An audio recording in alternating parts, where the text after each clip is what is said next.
Hi guys, Darth Deuces here, back with another video, and I'm a little late on this, but I'm finally getting around to doing my different top 10 figure videos for 2021, and we're starting off with my top 10 Mcfarlane Toys figures of 2021. I'll also be doing my top 10 6-scale pickups, top 10 Black Series, top 10 Transformers, and then my top 10 overall figures of the year. But yeah, I think Mcfarlane Toys had a really good year. We saw the resurgence of Spawn toys, which I think was the coolest thing to come from Mcfarlane and some of the best stuff that they made. DC Multiverse was pretty good, but funnily enough, a bit of a spoiler alert, no DC Multiverse figures made my list. As you can see here in front of you, I have some honorable mentions, and Batman Beyond there came really close. I've been wanting a good Batman Beyond figure for a while, and that figure's good, but it does have some issues, and ultimately kept it off the list. We got some different video game property figures, which were really cool. That Siri is really nice. Just didn't quite make the list, but I really like that figure. And then some of the other Spawn stuff, like when stuff like the Raven Spawn and Clown don't make the list, you know, it was a good year. Raven Spawn, really cool. I'm just not super familiar with that version of Spawn, and on my copy, the shoulder pops off super easily, so it's kind of a pain in the ass to pose and mess with, so that kind of kept it off the top 10. And Clown's really cool, well articulated considering the design, and really nicely sculpted and painted.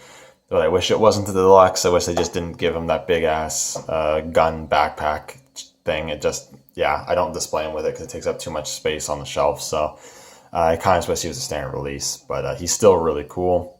And then some more of the DC Multiverse stuff. That Batman from Death Metal is really great. The Rebirth Bizarro, I guess, that reuses the infected Superman body mold is really good. There's a few other figures. The Mega Fig Steppenwolf was cool. The Injustice Grodd was really cool. That might have actually made the list if he was bigger. They should have made that figure a Mega Fig. Some cool Mortal Kombat stuff. Yeah, that's pretty much all I got for the honorable mentions. Let's just move right on to the top 10 list.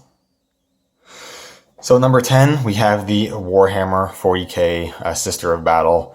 And this is a really nicely made figure. I'm still very new to Warhammer 40k, very extremely casual fan. I know the lore is super crazy. I don't know like most of the stuff about it. I just think the figures and the characters look really cool, and the battle, Sister of Battle, is really nice.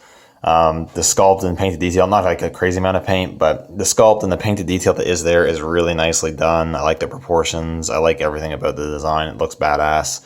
Articulation's really good. You know, you got double hinges in the elbows, a really cleverly hidden swivel in the bicep, decent torso articulation, surprisingly.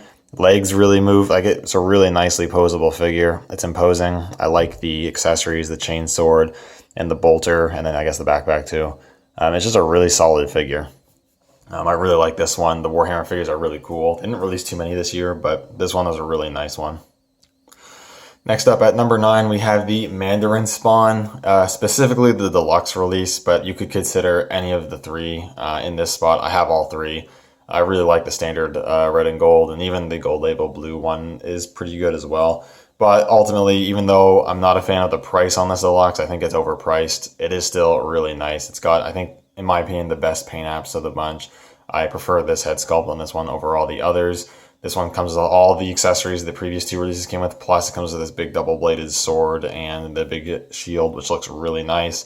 Pretty well-articulated figure. There are some limitations here and there, which are kind of annoying. But yeah, it's a really beautiful figure, especially the deluxe. The deluxe just looks super incredible on the shelf.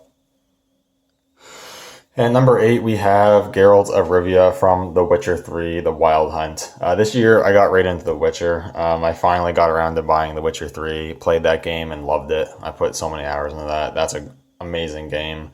And then I also watched the Netflix series, both seasons, and I also really enjoy that. And this figure is really great. I think it represents the character from the game really well. The sculpt and paint's really nice. The head sculpt and the paint on the face looks really good. Accessories are decent. You got the silver sword, the steel sword, and you get the little trophy of the the werewolf head that you can actually get him to hold, and that's really cool. You can store both swords in the sheath on his back, which is cool. Articulation is pretty good. Of course, I'd like to see some more accessories. They did kind of fix that, or not fix that, but address that with the later release when he's wearing the wolf armor. They gave him an Axie sign effect part, which would have been cool to have with this one, but that's okay.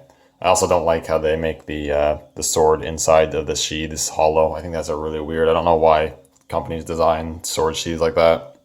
I assume there's a reason, but I don't know why. Yeah, just a really solid figure, really good looking version of Geralt. I think a lot of people are happy we're getting articulated Witcher figures. And at number 7, a figure that actually surprised me quite a bit, the Mcfarlane Toys Mortal Kombat 11 Malefic Spawn. And I don't know, I wasn't expecting to like this figure as much as I do. For the price too, man, like, and it's just such a good figure.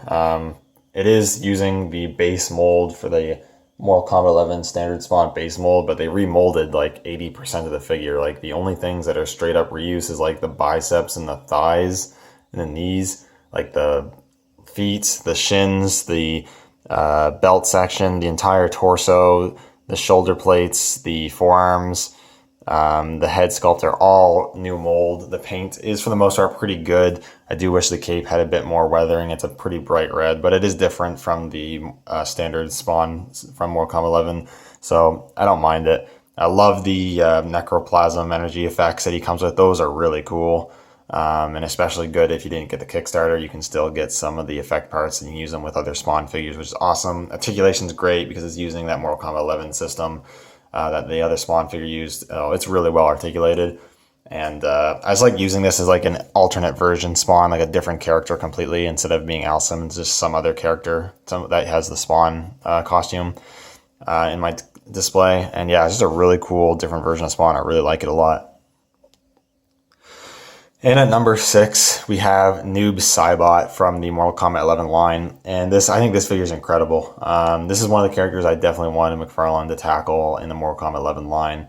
And I think absolutely delivered. It's so nicely sculpted and painted. I love all the details. It's a character that's mainly black, but they put in a bunch of silvers, this bronze rusted colors, which look really nice. Love the head sculpt. It looks pretty accurate to the game. Articulation's also quite good. Like, as you can see, I have him in a pretty dynamic pose here, which I think looks super badass. This guy's really fun to pose. He looks badass. He has the sickle weapon, which is cool, and it's nicely painted and sculpted. My only real criticisms with this figure is more accessories, and I think he should come with hand options. I think all the Mortal Kombat 11 figures should have hand options. It's a game where they're mainly doing martial arts and different hand-to-hand combat, and especially a character like Noob Saibot, I think he should have like fists and like karate chop hands or something, but still, as is, really nice figure. And at number 5, at number 5, we have the Redeemer from the new Spawn line of figures. Like I said, this year was the resurgence of new Spawn toys and finally getting new characters that weren't just different versions of Spawn. And we got the Redeemer, and he is super cool. I love the presence this guy has on the shelf. He has different colors. He's not just black and red, and which is most of the figures because they're all different spawns. We have bright blue and bright gold, which I think looks great. He's got the little bits of green. The sword is really cool. He's got these awesome sculpted and painted wings. It's got a black wash on it, so it brings out all the sculpted detail. They're nice size, and they look amazing. I do wish he came with a nice flight stand, so you could pose him in flight poses. I also kind of wish he came with alternate hands, because you got the gripping hands for holding his sword, even though for some reason they're trigger finger hands, even though I don't think this character ever uses guns. I would like to see some fisted hands as well. He's also a bit top heavy because these wings are pretty heavy, but so it's a little hard to get him into poses, but it's a really, really impressive figure on the shelf. I really like having this one. And at number 4, we have probably my favorite Mortal Kombat figure in my collection. It is Shao Kahn, and this is probably my number 1 most wanted figure that I wanted Mcfarlane to make in the Mortal Kombat 11 line. And I think their team delivered really well. Especially it's this price of a standard figure, but he pretty much towers over all the other characters. He's appropriately tall, he's big, he's bulky. The sculpt and paint is really nice. You know, again, looks like it jumped out of the game pretty much. All the gold and red details look awesome. I love the helmet design. It would have been kind of cool if the helmet was removable, but not a big deal. Comes with this hammer, which is cool. Articulation's also pretty good considering he's a larger character. Again, would have been nice to get alternate hands. Also would have been nice if he came with his spear instead of having to get a repaint to get the spear. And I think a 2-pack that comes with a different repaint of the Sub-Zero figure that I don't even want. So obviously, again, more accessories. That's kind of a running criticism with Mcfarlane toys, but this guy is a super solid figure. If you can't get like the Storm Collectibles Shao Kahn, this one dude does in a pinch just fine. This is such a solid figure. Really nice. And at number 3, we have the Megafig Spawn Violator figure. This thing kind of blew my mind when I got it. I was, of course, interested in it when it was announced and put up for pre-order and all that. And then I got it, and I was like, wow, this thing is just, for whatever reason, way better than I was expecting it to be. It is one of the few more expensive figures. Like, I think it's totally justified in its price. It's massive. Like, it's really tall, especially if you get his legs up, you know, as straight as they can be. He's really tall. He's super bulky and heavy. Like, this guy has actual heft. He's heavy to hold and manipulate. Superb sculpted detail throughout the figure as per Mcfarlane, and a great paint apps. They didn't skimp out on the paint apps either. Black wash all throughout. All the little spikes and claws and horns and everything are all painted really nicely. The eyes look great. The inside of the mouth is painted. And then the articulation's even pretty good. You know, a bulky figure like this, I could have expected maybe they skimp out on some articulation or not expect such a good range of movement. But this guy articulates really well. He's got an articulated jaw, which is cool. Hand articulation, wrist, elbows, shoulders, torso, hips, knees, ankles. You know, you can get this guy in some pretty good poses. Not without its faults. He has no accessories, no alternate hands or anything, and he's also quite top heavy. And I know some people would have preferred the more spindly, skinny Violator as opposed to the more modern, big, bulky Violator. But I think this works better as an action figure. And yeah, this is a super cool figure. Even if you're not a Spawn collector per se, just a really cool monster figure if you want a monster for, like, I don't know, Geralt to fight or any character you want to fight or whatever. It's just a super cool action figure. And number 2, we have a figure I wasn't sure if I was even going to be able to get this year, and it is the Gunslinger Spawn, and I absolutely love this thing.